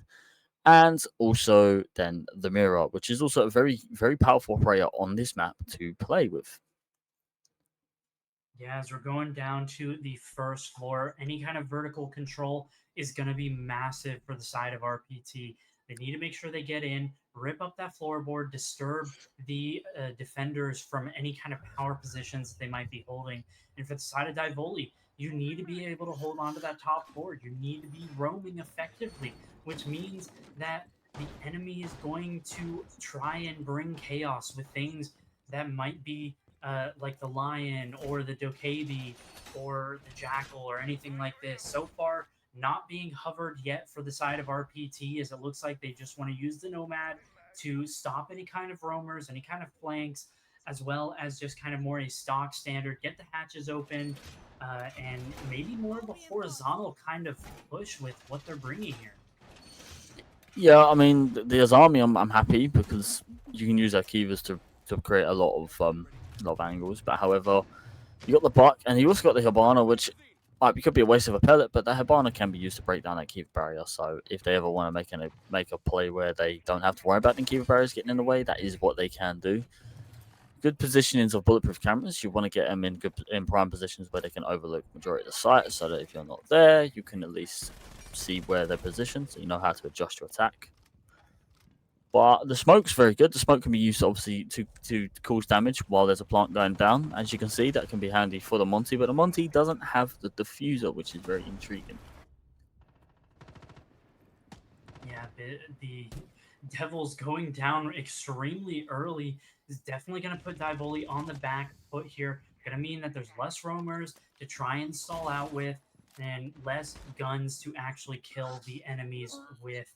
As I mean, it's going to be interesting to see the way the rest of this round pans out because Divoli need to try and hold on to this. They need to try and hold on to this map control for as long as possible. But this Buck gaining so much ground so early, this Twitch, one of those drones going to be shot out. It looks like the other drone might have gotten shot out as well.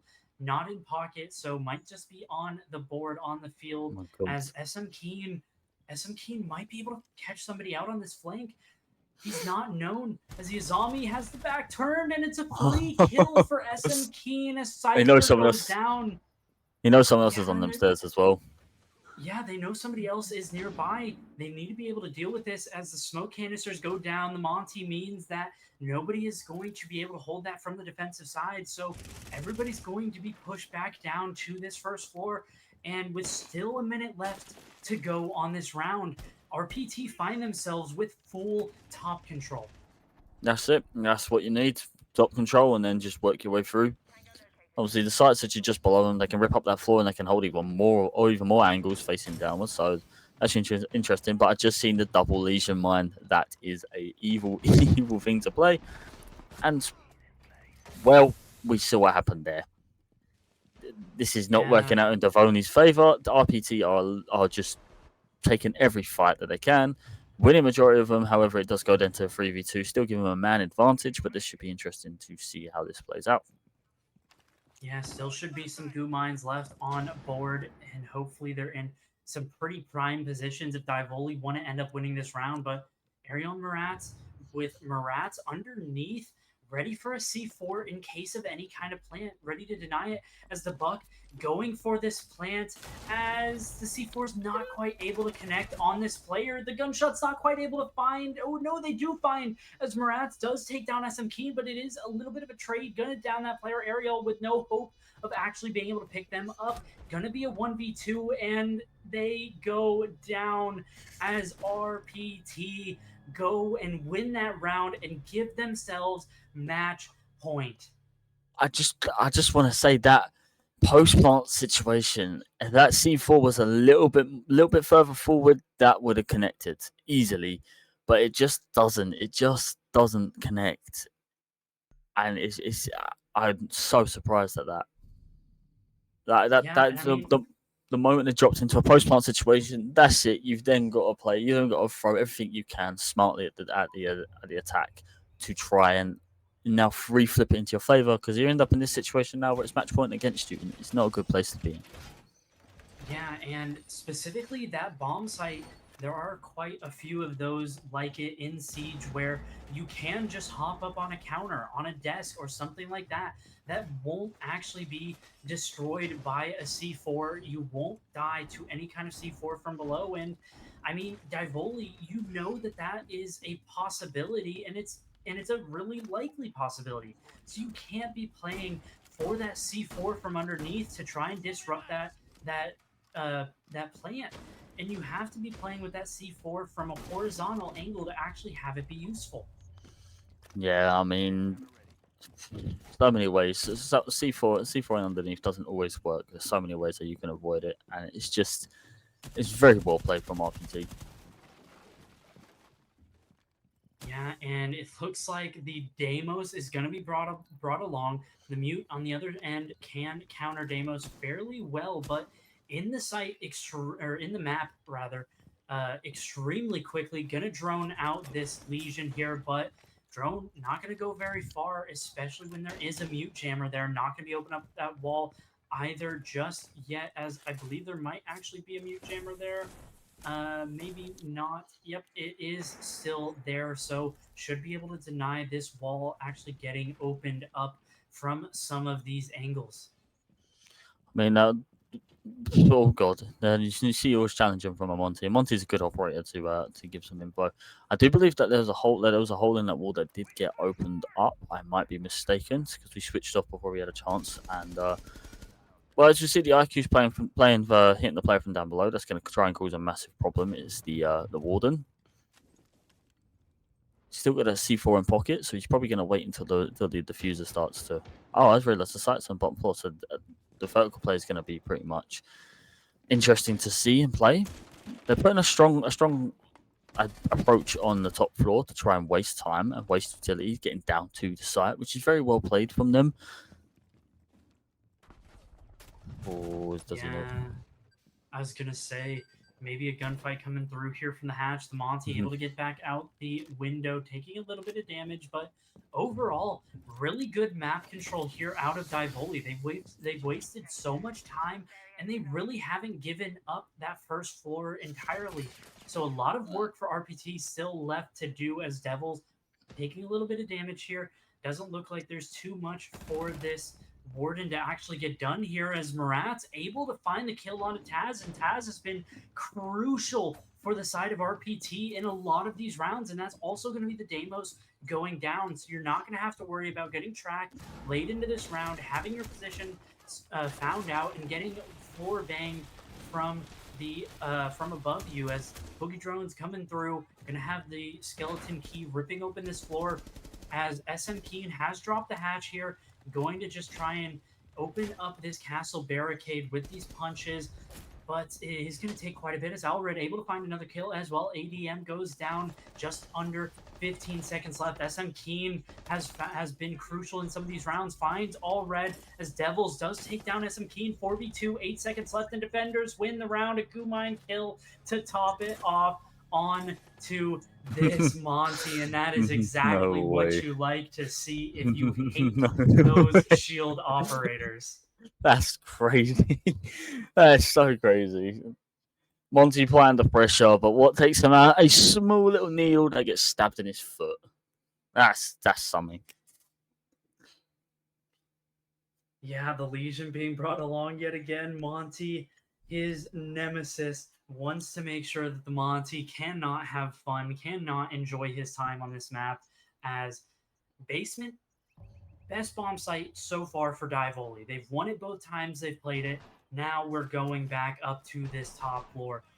A bomb site where RPT has shown some innovation on. They've shown that they can get a little bit creative, they can get aggressive, they can prove that they are better on this site. So going to be a little bit interesting to see exactly what they're bringing to the table here, as we see a Nook, we see a Blackbeard, and the Monty all being brought along. So it's going to be interesting to see exactly how this one plays out, exactly what the game plan is here for the side of RPT. It's just the fact that you've brought an operator that can hide from cameras. You've brought 2 shield operators, one for an assault rifle. All right, his face shield drops. You've brought someone that can rip open the floor, which can cause pressure from below, and they've also still managed to bring a hard breacher, which, let's be honest, didn't really work out for the side of Divoli last time. So this should be interesting. Yeah, a little bit of maybe gotta get underneath, try and get rid of these bandit batteries. Why they brought the buck? They want to be able to rip this floorboard open, go toe to toe with the bandit, make sure that he can't actually trick the wall.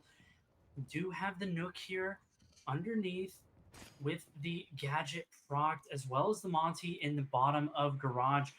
It's going to be interesting to see exactly where this Nook actually goes to try and put pressure on, and it looks like it might actually be from garage in that warehouse area. Up the stairs, maybe try to catch somebody off guard with the silent footsteps, with not being able to be seen from that bulletproof or the default at all. I love that, because they've got the Monty, which is sitting on the on the stairs in warehouse. The Nook that's coming from that window, and Hibana that's coming from that doorway. They're applying so much pressure. We've got one player down, which is Bandit, which means he can no longer trick that wall if they manage to get it open. Confirmed with a frag kill, which, all right, the Monty took a bit of damage, but he's still applying a pressure on that warehouse door. He goes for the rotate, but the Azami still doesn't manages to knock him. Decides to close the wall, but then backs off at the last moment. So many angles being held out. This Monty can easily be taken out. It's just what pressure lies below. The Bucks opening up the floor from below them. So let's just say RPT are proving they're applying the pressure that's needed. We're gonna win this. Yeah, and they're dealing with this Legion extremely effectively. They're making sure the teammates can help out. Smarats does manage to find Taz, and Ariel able to take down Anarchic. That's going to be the Nook down as well as the BB, and down falls the Hibana. Has one more kill coming back. Monty able to take one, but it is going to be a 2v3 here for the map. If they don't manage to clutch this one out, then it will go to overtime. And Scyther able to get a double kill, takes one down, all going to be left up to ADM on the Buck, but no, the angle through the wall, able to take it down. We are going to overtime. Oh my dear lord. It is like a Divoli when we are not letting you win this. We are going in overtime. We're going to win. You guys are going to come below us. What a play. Well done to them. That was a very good use of the map. Yeah, and Divoli starting out on this defense.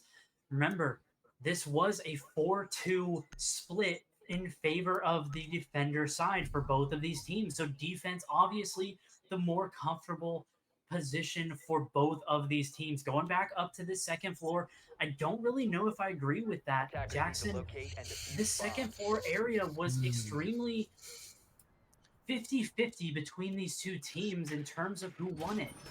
How do you think this is going to go? What is behind their decision here to actually go back up to this top floor?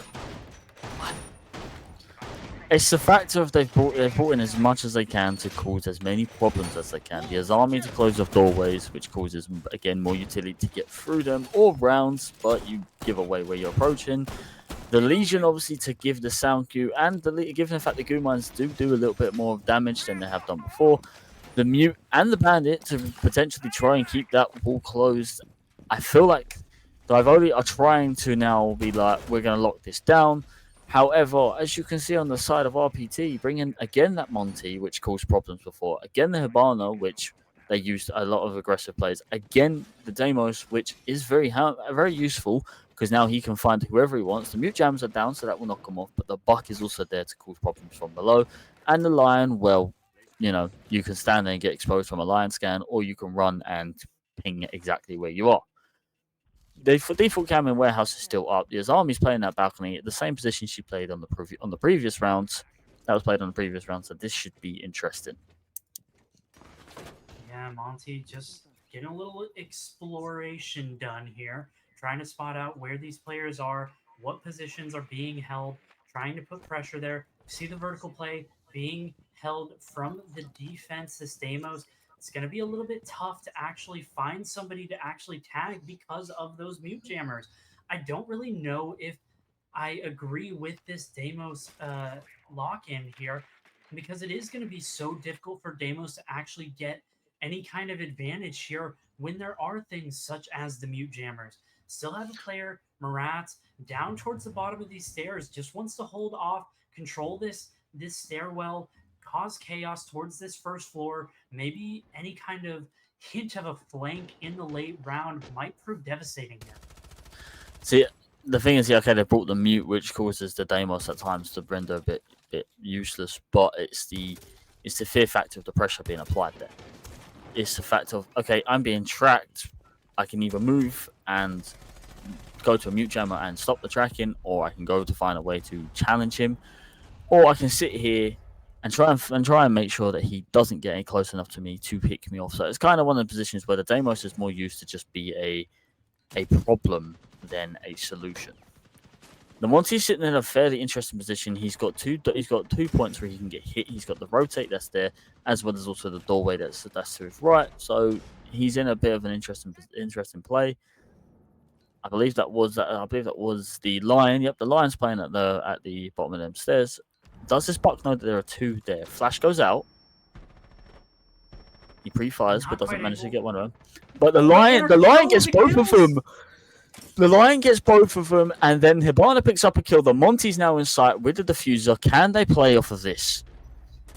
Yeah, and the Monty in such a rough position has to be able to take those goo mines out, but not in a position to actually do so. Will eventually fall, does fall as the kills thick and fast come through for the side of Divoli, but no, the Deimos with the pistol, with the revolver, able to clean that one up, and just a fantastic round there out of RPT. And we mentioned the Monty. The Monty managed to get Rafter control all by himself, managed to push back the Azami, managed to push all of these players back towards that rotate over towards the other end where the Lion ended up picking up the kills and got the information to let his teammates know that there were two players over there. They knew exactly where those players were. They pinched them and managed to take them down. And from there on, the round just evolved into chaos and went in favor of RPT. I just want to say that also boiled down a lot to, as I said, the pressure of Demos. The track that was going out. Yeah, okay, it's a track. You can easily counter it, but it's the psychological. He's coming after me. He will find me. He knows where I am. He can make the call out to his other team. You got to bear in mind, when you track with Demos, it pings the floor that you're on and the location you're in. So, but Monty, as you said, pushing that position and that play by himself, causing the ag, causing the issue, causing the problems, and if anything, becoming one of the biggest distractions that the team can have. RPT are now in a 7-6 match point overtime. Divoli need to really make some sort of miracle happen, and if they don't, then unfortunately this will be it for them. Yeah, and going back onto the attack, it's been so extremely long since Divoli was on the attack, so it's going to be interesting to see exactly how these two teams adapt and what the attack brings, as well as what the defense brings. If they remember exactly how each other played on these sides, it's going to be interesting to see exactly what happens as Monty going to jump in, going to push this player off of this angle as the F not going to be blinding up these players, does end up getting destroyed. This Fenrir still playing this angle, wants to hold on to this, wants to cause chaos for as long as possible. Because if you can keep that Monty in this position, then you can keep the Monty off of the site, off of these power positions. That gives information, gives map control. Well, I'd say the Legion peeled off and the Monty actually managed to break through. So he gave up the position after he realized, and he eventually gets shot anyway, dealing some damage to the Buck, which is fair enough. But he pulled off that position, giving a chance for the Monty to make their way through, and if anything, giving them an opening. The Malusi's playing on top of the balcony, which I'm very good, very tight angle to play. But you know, the mute is opening up the wall to cause more problems. They're just trying to cause more angles that they can watch. But what angle they create is the same angle that can be used against them. So they need to be a bit careful as to how they play. No one's coming through warehouse doorway, so now it's just waiting and swinging and seeing what happens. Hibana holding the long angle, which I like, because then she can look onto warehouse balcony. But from an angle that when Lucy's sitting in, the only way she's going to get hit is from that A side doorway. Yeah, looks like a swing might come through here for this Fenrir. Wants to try to push this player off of that breach wall, as we see not going to get through that breach wall very easily. Have to jump over top of that mirror window as we see the feet. C4 ready. Might come through here if they spot somebody. Looks like they have a bit of a lineup, so if they see some feet that's not that Monty, the C4 might come out, might be able to find somebody if they do stop somewhere close to that drone hole, as a lot of players over here towards this warehouse side, as it looks like it is going to be a full warehouse take, full Raptors take, as the player goes down, as Taz has been so fantastic for the side of RBT, as the C4 going to come out and is able to connect with somebody. Nobody heard it. Nobody shot it. Nobody noticed from the side of Divoli. They didn't even react, as this Monty on this angle, a Scyther able to pick up a kill on an Anarchic, gonna even this man count out, but it looked like we have a flank coming from somebody. Not quite sure who that was, where that was exactly, but this Malusi, Hell in a Cell, has to be able to find some kills here, as Murat's able to find one. This diffuser gonna go down through the smokes. The Monty should be able to get this one down. No, the player through the wall. No, not quite able to find it, as all of the kills go in favor of Divoli. The timing for both of these players just completely goes against them. I gotta be honest, when I saw the timer getting down to what it was, I honestly thought that that's it. They're done. But Divoli actually pull again another miracle out of nowhere, and they managed to do quite well, putting us in obviously a 7-7 overtime match point. I'm intrigued to see what happens. Obviously, this is the last round, a lot on the line for both of these teams. They're going to pull all the stops out that they can. They have to, otherwise, either one of them have to, otherwise, that's it for them. And then the next team moves on. Yeah, the winner of this game will end up playing up against P45 Company in the upper bracket semifinals. The loser will join Wallace and Gromlet in the lower bracket semifinals, where they might just end up getting knocked out. So it's so crucial to clutch up in this last round where the bomb site is going to be the basement. Divoli has looked extremely strong when defending this. They played it twice and won it twice. Both times they played it on the defense, managing to come out ahead. Certainly, they have to be feeling good about the possibility of claiming this round here. Again, we see again. This just goes to show how powerful this operator is. We see the Deimos coming back out, and now the Grimbies, so they're going to cause them. And as well as the Lion, they are going all out. They are throwing so much towards this defense. As you can see, we've also got the Fenrir, the Azami, the Legion, which we've seen a lot of in this match, as well as also Walden and Bandit. Good lineup on both sides. The Monties come out again to cause them plants. I'm excited to see how this is going to play out and how this last and final round, a lot on the line for both of these teams, are going to play. Yeah, the Deimos starting to make his way in. It's actually going to be the second floor bomb site. I'm really surprised that Divoli opted to go back to the second floor. The basement was so strong for them, and the top floor was really not. It's looked a little bit shaky, a little bit iffy, as RPT has done a fantastic job of actually managing to get a hold of the extremities to this bomb site, getting a hold of the angles for this bomb site, and have looked extremely strong. They're going to pull something out that we haven't seen. And that Monty's on them stairs again in warehouse, so this should be interesting to see. He hasn't been challenged at the moment, but he knows there's someone that's playing on that rotate, so this should be interesting. Yeah, really slow start to this round. Nothing really getting opened up too much. Rafters control is given over towards the side of RPT as they have the Monty on the stairs. Still have to deal with those Kiva barriers, but a lot of time just completely wasted here for the side of RPT. Interesting play with the heart breaching gadget. I mean, I guess it causes two different angles. As you see, the Deimos is now making up the stairs. It looks like they're doing a very heavy presence into warehouse at the moment, given that there's effectively two, but basically three, given the Grims on that breach at the moment. It looks like they're trying to cause a situation where if one swings, the other one gets a kill. There goes the C4, but doesn't kill the Monty, but does take a good chunk of his health. 50 HP gone. The Grims made his way in. I believe he shot out some Grimbies as well.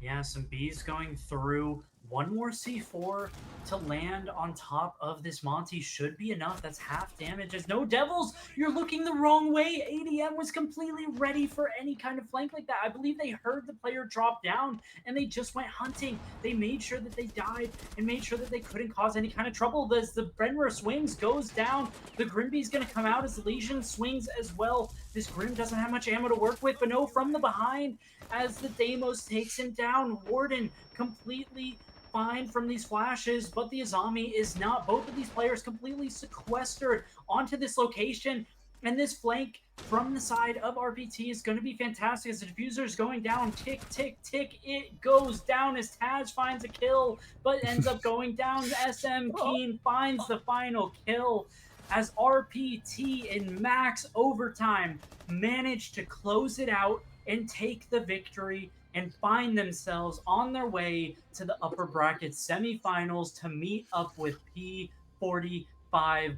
Company. Jackson, what a way for this match to finish. What a play and what a method. I've got to be honest. Out of the matches that we've seen, that has been the most intense one going.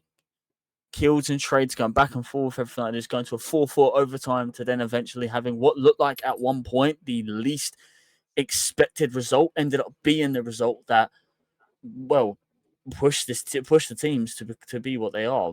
So I'm excited to see what P45 is going to have against them in the next match.